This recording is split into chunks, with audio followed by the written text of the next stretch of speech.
The modern synthesis. These bills, the legislation and the political views about society and its ills that they reflect, all seem illiberal, arbitrary, and draconian to our modern ears. They are the opposite of personal freedoms. They were popular, though not unopposed, and with the removal of compulsory sterilisation from those bills in the years up to 1913, Britain had dodged state-legislated eugenics by a whisker, at a time when countries around the world, notably the United States, had embraced it warmly. That doesn't mean that eugenics died a death in its birth nation. Galton's scientific legacy was still flourishing. The Arthur Balfour Professor of Genetics post was created at Cambridge University in 1912, named after the Prime Minister who had given the keynote after-dinner speech at the first International Eugenics Congress in London that year, and it still exists today.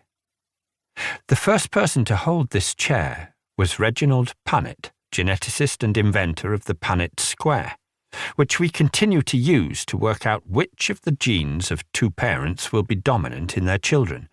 It's how we teach genetics to schoolchildren.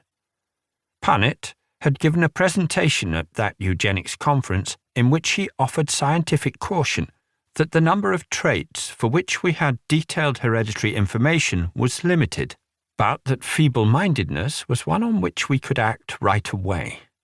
This argument was based on the grounds that it followed a pattern of single Mendelian inheritance, meaning that, like pea wrinkliness or flower colour, there was one gene that accounted for the trait, and it was passed from generation to generation in a particular pattern that could be recognized in a family tree.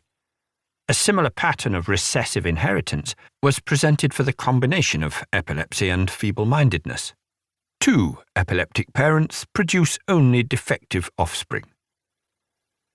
Punnett's view was identical to, and perhaps influenced by, that of Henry Goddard, the psychologist who had formulated IQ as the metric for feeble-mindedness in the United States.